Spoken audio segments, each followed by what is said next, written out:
Through the month of August 2026, a significant geopolitical event was unfolding. Chinese refiners were still actively taking Iranian crude oil, even with a stringent American naval blockade in force around Iranian export terminals. According to preliminary Kepler data reported by Oil Price on August 21st, the import volume was roughly 534,000 barrels per day. This continued importation is particularly notable because it is happening simultaneously with Washington announcing what is described as the harshest Iran sanctions campaign it has ever assembled. However, the core of the story lies not just in the fact that oil is flowing, but in how the volume has changed and how that change is being interpreted. The 534,000 barrels per day figure represents a steep fall from the previous month. In July 2026, the flow of Iranian crude into China ran near 823,000 barrels a day. The critical issue is how this drop is being read by the wider world. Nearly every reading of that decline currently circulating in the media treats it explicitly as a choice that Beijing made, a deliberate policy decision to step back in the face of American pressure. But a careful examination of the reporting reveals that it does not actually establish that narrative. The factual reporting establishes three separate things: a naval blockade, a shrinking pool of cargoes on the water, and a resulting number that went down. Claiming that a volume fell is not the same as claiming a political decision caused it to fall, and failing to distinguish between those two is where most commentary goes wrong. Most commentary collapses what a number proves with what it merely permits you to believe into a single sentence. To properly analyze the situation without jumping to conclusions, it is essential to start with a clean baseline. You cannot accurately read a fall without first knowing the level from which it fell. Looking back across the entirety of 2025, China's role as a buyer was dominant. China purchased over 80% of Iran's shipped oil, averaging an intake of 138 million barrels per day. This figure, reported by Newsweek on August 24, 2026, serves as the critical anchor number for understanding the scale of the trade. The exact share that China represents in Iran's export portfolio varies slightly depending on the source and the precise metric being used, but all point to overwhelming dependence. Kepler Analytics, cited by Al Jazeera on August 24, firmly puts China at 80% of Iran's shipped oil for 2025. Newsweek characterizes it as over 80%. Al Jazeera's own economic reporting from the same day describes Chinese purchases as a particularly crucial lifeline for Tehran, estimating it accounts for about 90% of its total oil sales. Maya Nikolai-Zig of the Atlantic Council's Geoeconomic Center reinforced this higher estimate on August 24, stating that the biggest question is Beijing's response, given that Chinese refineries have been absorbing nearly 90% of Iranian oil. Therefore, the most honest statement regarding the baseline is a range. China accounts for somewhere from about 80% to about 90% of Iran's exports. This variance exists because shipped volume and total oil sales are not identical quantities. Regardless of whether the true number is 80% or 90%, the fundamental reality is stark. Iran's export economy, in practical terms, has functioned as a single customer economy. Understanding this massive baseline of 1.38 million barrels per day in 2025 is crucial. It frames the August 2026 preliminary figure of 534,000 barrels per day, not just as a drop from July's 823,000, but as a massive contraction from the established norm. The key analytical discipline required now is to determine why that contraction happened, strictly using what has been reported, rather than assuming Beijing simply blinked. To truly grasp why Iranian crude imports into China experienced such a precipitous decline to a mere 534,000 barrels per day during August 2026, one must look beyond speculative assumptions of a political capitulation from Beijing and focus squarely on the physical realities unfolding on the water. The reporting provides a highly specific, mechanical explanation that fundamentally does not require any active policy decision, directive, or quota adjustment from the Chinese government. The core of the issue stems from the reinstated United States naval blockade, which acts as a stringent geographic and logistical barrier directly preventing new Iranian oil supplies from leaving the Persian Gulf. Furthermore, market analysts warned that these Chinese teapots are racing against a ticking clock. They desperately need to step up these alternative purchases or face the dire risk of being forced to drastically cut their own refinery throughput in October when their existing inventories run critically thin.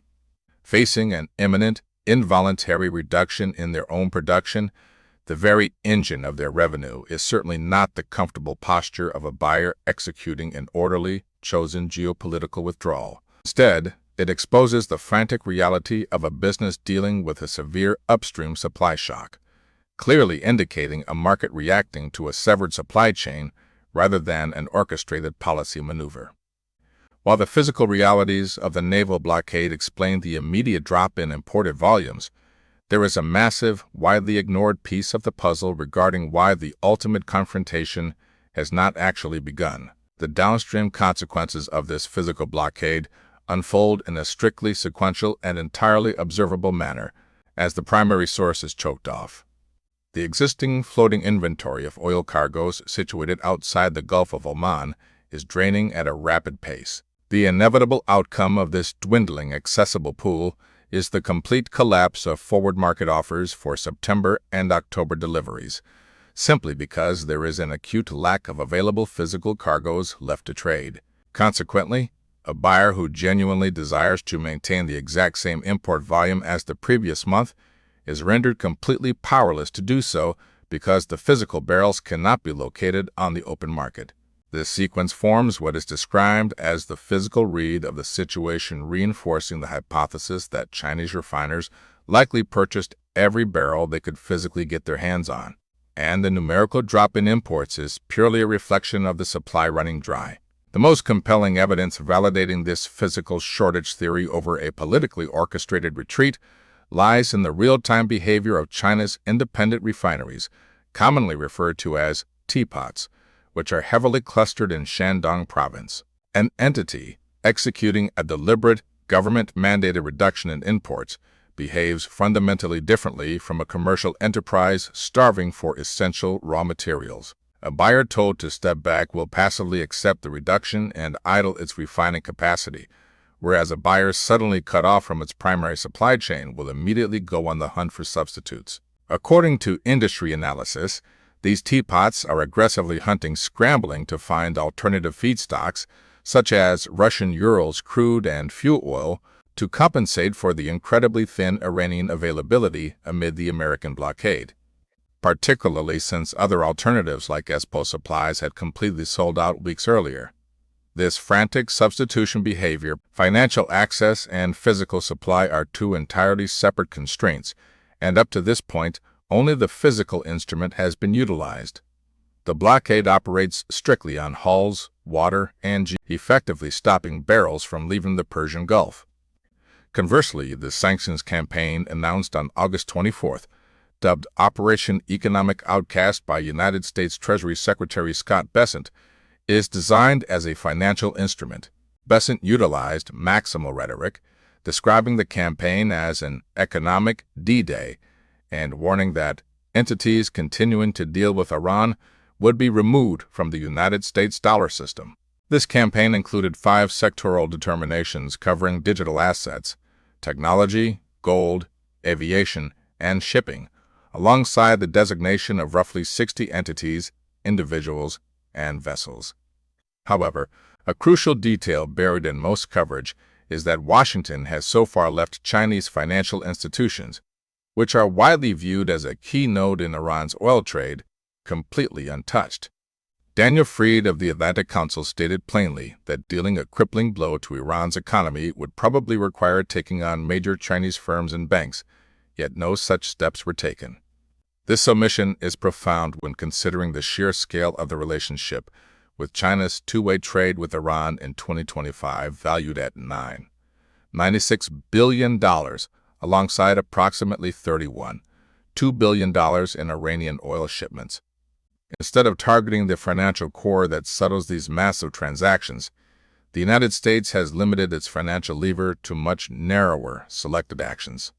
These prior actions include designating the Hengli petrochemical refinery in Dalian in April, 4 Hong Kong firms in May, and 6 China and Hong Kong-based shipping lines in August. Because the financial lever sits entirely unpulled regarding major banks, the falling volume numbers currently observed were produced under a physical constraint alone, meaning nobody has yet observed how Chinese buying behaves when the actual settlement channel itself is directly threatened. Jennifer Kavanaugh of Defense Priorities emphasized that cutting off Chinese economic ties will be the key to the success of any attempt to increase pressure on Iran, highlighting that this is a critical test that has simply not yet been run. Nate Swanson of the Atlantic Council further framed this underlying asymmetry by noting that while Tehran's dependence on China is near total, as it would have no replacement if trade ties were severed, China has also skirted American sanctions for years, meaning Beijing's compliance has never actually been demonstrated under real financial pressure. Furthermore, the strategic posture of Beijing regarding these financial threats reveals a quiet but significant variable. Dexter Tiff Roberts noted that Beijing is busily building up its own arsenal of retaliatory anti-sanctions laws and regulations. The fact that this legal arsenal has been built but not yet fired indicates two strategic realities. Beijing expects the financial escalation to arrive eventually, but it has not treated the current physical blockade as the moment requiring a retaliatory response. Wang Wen of the Chongyang Institute at Renmin University stated that while China maintains its desire to avoid conflict, its bottom line cannot be crossed. This assertion of a boundary without specifically locating it is another manifestation of the state's strategy of maintaining ambiguity, saying the minimum, keeping the position unfalsifiable, and forcing the opposing side to guess where the true red lines are drawn. Ultimately, until a major Chinese bank is designated, the binding constraint remains physical supply rather than financial access, leaving the true resilience of the China-Iran oil trade completely untested. Addressing the inherent skepticism surrounding this geopolitical analysis requires engaging directly with the most potent counterarguments leveled against it. The most obvious objection posits that applying complex signaling frameworks to a simple shipping statistic is merely an exercise in overthinking, arguing that the United States naval blockade completely and sufficiently explains the entire drop in import volumes. From this skeptical viewpoint, since new supply cannot physically leave the Persian Gulf, the floating pool outside the Gulf of Oman is rapidly draining and forward offers for September and October have entirely collapsed. There is a full, unbroken causal chain from cause to effect that leaves absolutely nothing unexplained. Furthermore, critics correctly point out the inherent fragility of building a sweeping analytical structure upon a single preliminary monthly figure provided by just one data provider.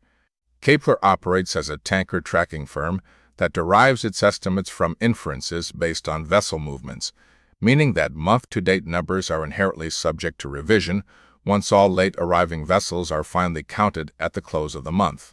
Relying on a partial estimate that could easily shift to read deep strategic intent is often the exact type of overreading that renders geopolitical commentary useless, risking the training of an audience to see profound meaning in simple measurement errors.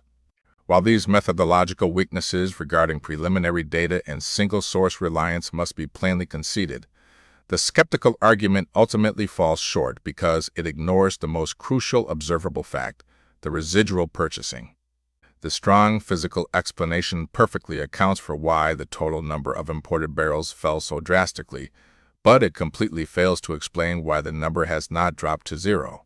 Even under the intense pressure of an active naval blockade and despite the United States Treasury Secretary explicitly warning on national television that non-compliant entities face removal from the dollar system as a ticking clock winds down, Chinese refiners are nonetheless still absorbing roughly 534,000 barrels of Iranian crude a day.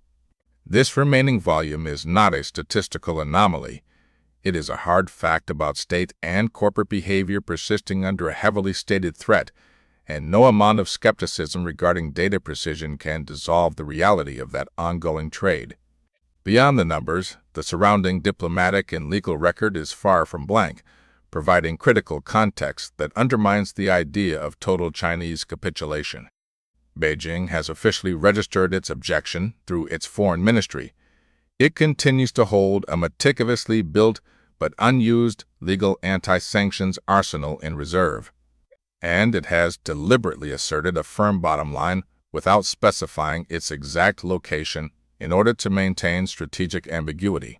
These are not invented inferences, but clearly reported positions that describe a powerful state actively preparing a response while strategically choosing to withhold it for the time being. Finally, the skeptic's confident assertion that the physical blockade explains everything is fundamentally flawed because it rests entirely on a period during which only the geographical constraint of the naval operation existed. Because Washington has decidedly left the ultimate financial levers untouched, the current situation represents merely an untested ceiling on Chinese behavior rather than a proven limit of their willingness to sustain the Iranian oil trade. Moving from the untried financial lever to the specific signals that will determine the actual trajectory of the conflict, there are three concrete developments to watch over the next 48 to 72 hours that would resolve this geopolitical ambiguity.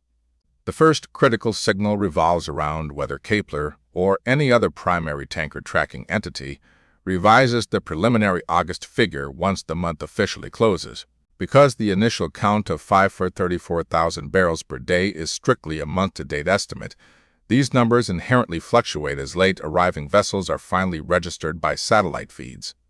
If this revision ultimately shifts upward, it would strongly indicate that cargoes were flowing more freely than the partial snapshot initially captured, thereby reinforcing the explanation that the bottleneck was simply physical availability rather than political restriction. Conversely, a downward revision would significantly sharpen the magnitude of the fall, making the question of political causation much more urgent without inherently answering it. Though it would certainly demand close attention to see if commentators quietly adjust the foundational numbers upon which they built their premature conclusions. The second, and arguably the single most consequential signal that could emerge in this narrative, is whether the United States Treasury takes the unprecedented step of designating a major Chinese bank, refinery, or port.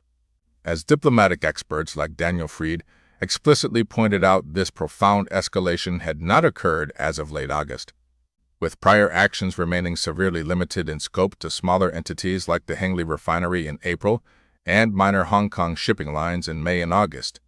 Targeting a major banking institution would fundamentally shift the binding constraint of this geopolitical standoff from a mere physical supply issue to a direct assault on financial access.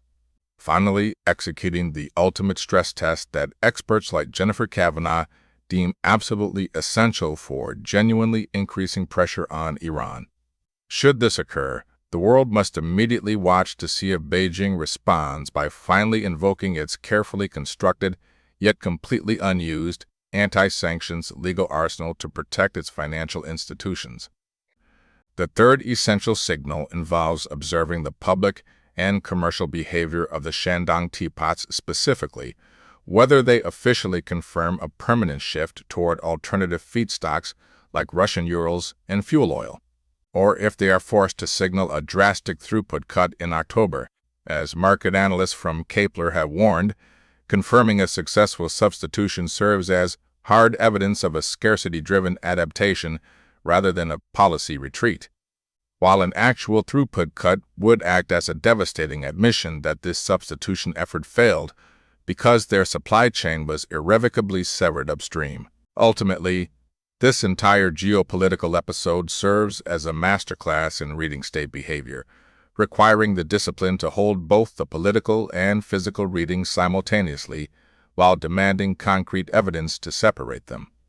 When a state employs the volume reply, answering a loud geopolitical demand, not with a definitive statement, but with a highly ambiguous numerical quantity, that resulting number is simultaneously the most verifiable piece of information and the least reliable indicator of actual intent. The discipline of true structural analysis means refusing to accept a falling number as definitive proof of a political capitulation when physical constraints, such as a naval blockade draining a floating pool of cargo, offer a complete and mechanically sound explanation until the financial lever is genuinely pulled to test the structural integrity of this bilateral relationship. Any headline claiming that Beijing has either fully defied Washington or completely blinked under pressure is selling a convenient story rather than a grounded analysis.